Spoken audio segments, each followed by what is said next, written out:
I landed hard and felt the impact vibrate through my body. The suit had protected me, but it was in bad shape. The rocket boots were worst off. The crash had ruined the functionality completely. I knew that if I stayed here to fix them, I would probably freeze to death. I had no other choice than to press on.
How could Fred leave stuff behind everywhere? How much was he carrying? As I remember it, Fred wasn't that good at keeping track of all his things. Like you. Hey, it's not like you're any better. Sorry. Anyway, Fred counted on losing a few things on each of his journeys. He always brought more stuff than he needed. For a paddling trip we had, he brought so many life jackets we could barely fit ourselves in the canoes. Isn't it hard to lose track of a life jacket if you're wearing it? Good point. I guess he didn't really think of that.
I found another one of Fred's campsite, noticeably newer than the others.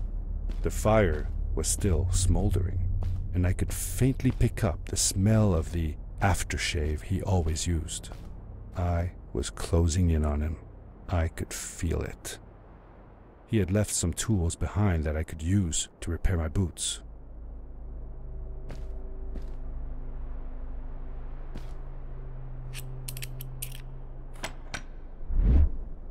That should do it. Good as new.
Buried beneath the ice, you could still see signs of what this place had once been.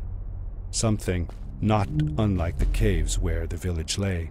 The Ice Age must have come suddenly, washing over it like a freezing tsunami. Now it lay desolated, haunting anyone who dared visit, with falling stalactites, sharp icicles, and its bottomless depths.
Fred had come this way alone, too. I took some comfort in knowing that whatever problems I faced now, Fred would have faced them too, and beaten.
It was dark all around me, but there was a light at the end of the tunnel.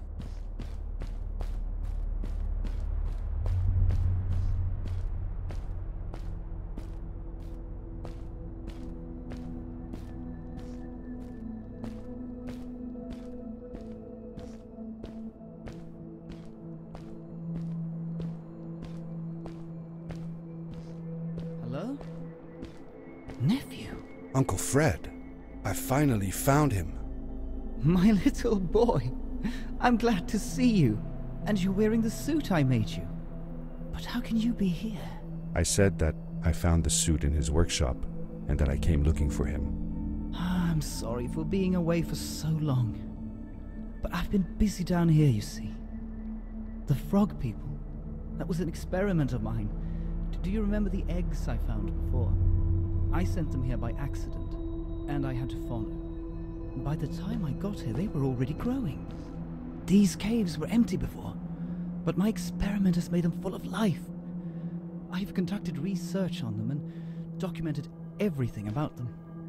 And I built a new crystal-powered pad to be able to get back to my colleagues, show them how fantastic this all is. I interrupted Fred and told him about Maddie, how we came all the way to Starhaven together, and that I had promised to ask him if he would go see her there. Madeline. My little Maddie. I should have taken her to see Starhaven long ago. She was always so curious about the strays.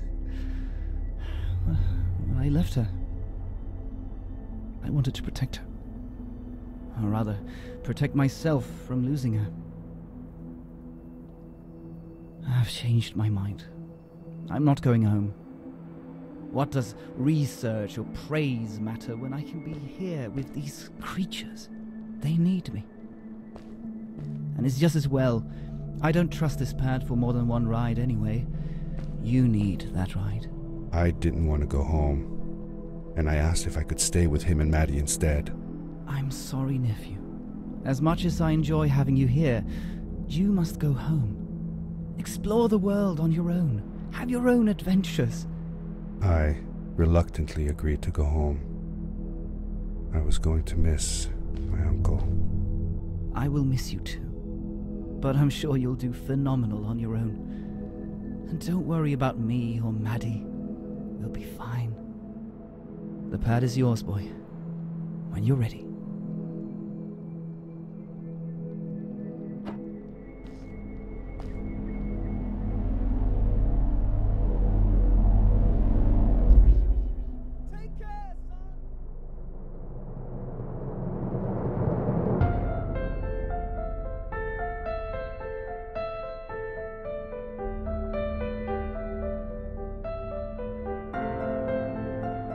Sweetie. Wait, Dad. Does that mean Fred is still there? Who knows? That was the last time I saw him. Don't you miss him? I do, sometimes. But I don't worry about him, because I know that wherever he is, he's on his biggest adventure yet.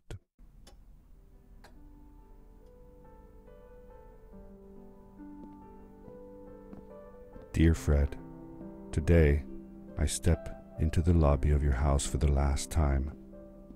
My daughter asked me to tell her about an adventure, and I came to think of you.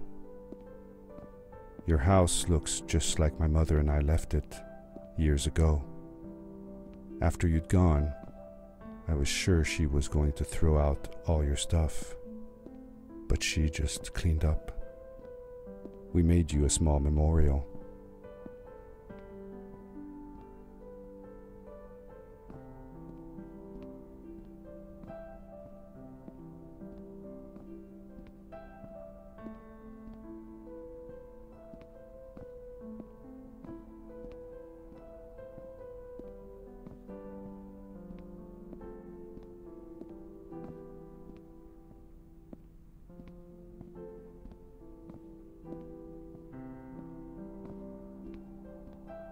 For a while, I came here every day, just like I used to.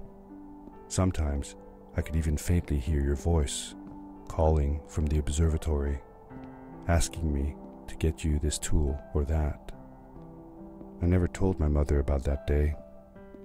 I don't think she would have believed me. Can I believe it? After all these years.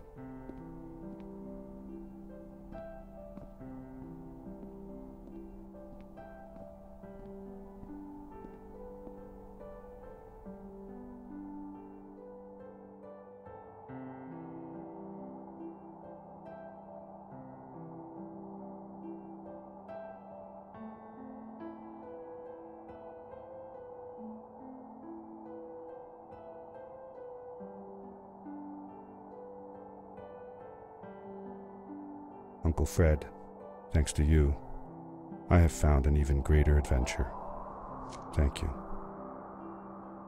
Love, your nephew.